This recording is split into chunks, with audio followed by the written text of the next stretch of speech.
नमस्कार. चंदन गाभा यूट्यूब चॅनलवरच्या ललिता सहस्रनाम स्तोत्राच्या संथापठण उपक्रमाच्या आजच्या भागात आपणा सर्वांचं मनःपूर्वक स्वागत. आजच्या भागामध्ये आपण 124वा आणि 125वा असे 2 श्लोक वाचायला शिकणार आहोत. या 2 श्लोकांमध्ये जी देवीची विशेषणं आली आहेत त्यामध्ये तिला आदिशक्ती म्हटलंय, अमेया म्हणजे जी मोजता येत नाही अशी आहे असं म्हटलंय, तिला सर्वोच्च आणि पवित्र स्वरूपाची आहे असं म्हटलंय, कोट्यावधी विश्वांची ती निर्माती आहे, दिव्य शरीराची आहे आणि क्लीम या अक्षर समूहाची ती निर्माती आहे.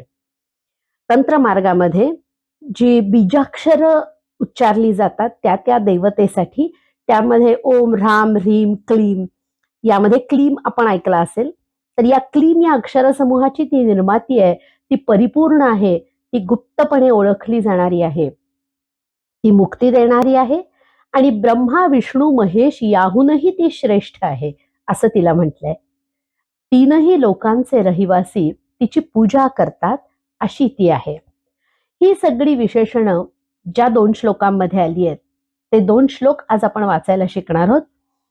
यामध्ये आपल्या लक्षात आलंच असेल की तिचं गूढपणे केली जाणारी उपासना किंवा वेगवेगळ्या तंत्र संकल्पनांशी येणारा संबंध, यावरून तंत्र संप्रदायात मध्ये सुद्धा या ललितांबिकेची उपासना खूप मोठ्या प्रमाणावर केली जाते आणि सामान्य आपल्यासारखे भक्तही तिची उपासना करतात, हे आपल्या लक्षात आलंच असेल. आजच्या पठणाला सुरुवात करण्यापूर्वी आपण ध्यानाचा श्लोक आधी म्हणूया. सिंदूरारुण विग्रहां त्रिनयनां माणिक्य मौल्य स्फुरत तारानायक शेखरां स्मितमुखी मापीन वक्षोरुहां पाणिभ्यामलिपूर्ण रत्न चषकं रक्तोत्पलं बिभ्रतिं सौम्यां रत्नघटस्थ रक्तचरणां ध्यायेत परामंबिकाम्. 124वा श्लोक आधी म्हणू तो असा आहे. आदिशक्तिरमेयात्मा परमा पावना कृतिः अनेक कोटी ब्रह्मांड जननी दिव्य विग्रहा. 4 पादामध्ये विभागून हा श्लोक आता आपण म्हणणार आहोत. आदिशक्तिरमेयात्मा, या ठिकाणी आपल्या समोरच्या ग्रंथामध्ये यानंतर तुम्हाला 2 अवग्रह दिसतील, तर या ठिकाणी आ चा उच्चार आपण करणं अपेक्षित आहे आणि म्हणून अमेयानंतरचा जो आहे तो आपण थोडासा लांबवणार आहोत. ठीक आहे, त्यामुळे पहिला पाद असा असेल. आदिशक्तिरमेयात्मा आदिशक्तिरमेयात्मा आदिशक्तिरमेयात्मा आदिशक्तिरमेयात्मा आदिशक्तिरमेयात्मा आदिशक्तिरमेयात्मा परमा पावना कृतिः परमा पावना कृतिः परमा पावना कृतिः परमा पावना कृतिः परमा पावना कृतिः परमा पावना कृतिः.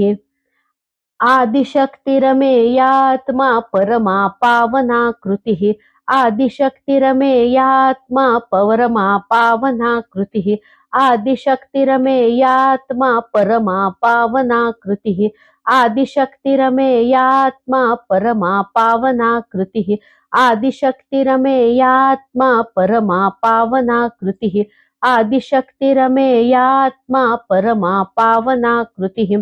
अनेक कोटी ब्रह्मांड अनेक कोटी ब्रह्मांड अनेक कोटी ब्रह्मांड अनेक कोटी ब्रह्मांड अनेक कोटी ब्रह्मांड जननी दिव्य विग्रहा जननी दिव्य विग्रहा जननी दिव्य विग्रहा जननी दिव्य विग्रहा जननी दिव्य विग्रहा. अनेक कोटी ब्रह्मांड जननी दिव्य विग्रहा अनेक कोटी ब्रह्मांड जननी दिव्य विग्रहा अनेक कोटी ब्रह्मांड जननी दिव्य विग्रहा अनेक कोटी ब्रह्मांड जननी दिव्य विग्रहा अनेक कोटी ब्रह्मांड जननी दिव्य विग्रहा. आता संपूर्ण श्लोक म्हणूया. आदिशक्तिरमेयात्मा परमा पावना कृतिः अनेक कोटि ब्रह्मांड जननी दिव्य विग्रहा आदिशक्तिरमेयात्मा परमा पावना कृतिः अनेक कोटि ब्रह्मांड जननी दिव्य विग्रहा आदिशक्तिरमेयात्मा परमा पावना कृतिः अनेक कोटि ब्रह्मांड जननी दिव्य विग्रहा आदिशक्तिरमेयात्मा परमा पावना कृतिः अनेक कोटि ब्रह्मांड जननी दिव्य विग्रहा आदिशक्तिरमेयात्मा परमा पावना कृतिः अनेक कोटि ब्रह्मांड जननी दिव्य विग्रहा 125वा श्लोक आता म्हणूया. तो श्लोक असा आहे. क्लिंकारी केवला गुह्या कैवल्य पददायिनी त्रिपुरा त्रिजगद्वंद्या त्रिमूर्तीस्त्रिदशेश्वरी. 4 पादामध्ये विभागून आता हा श्लोक म्हणूयात.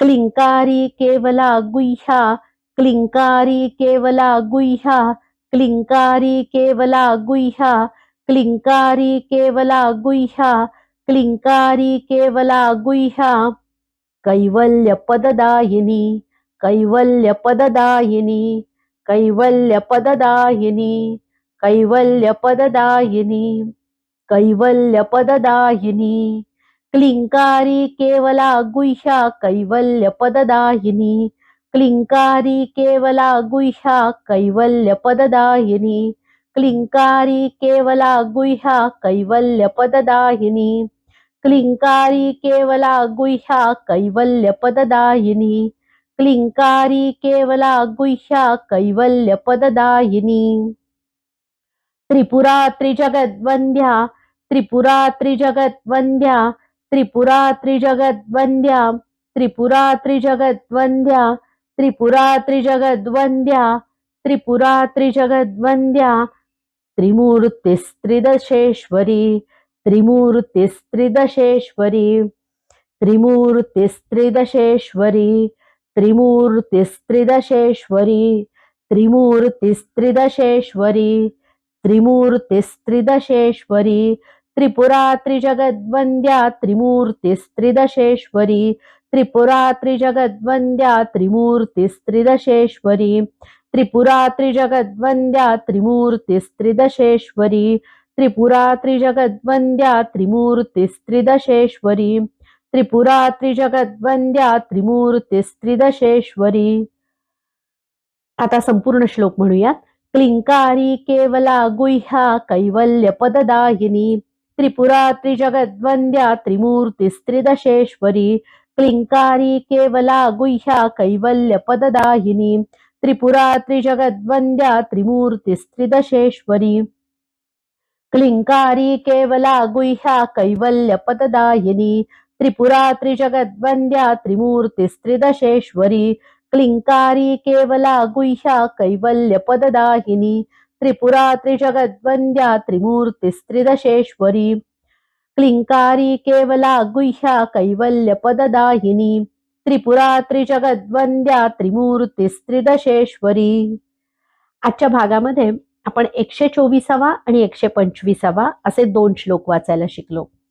आजचा भाग इथे थांबूया. उद्याच्या भागात लवकरच भेटू पुढचे 2 श्लोक वाचण्यासाठी. श्री ललिता महात्रिपुर सुंदर्यै नमः.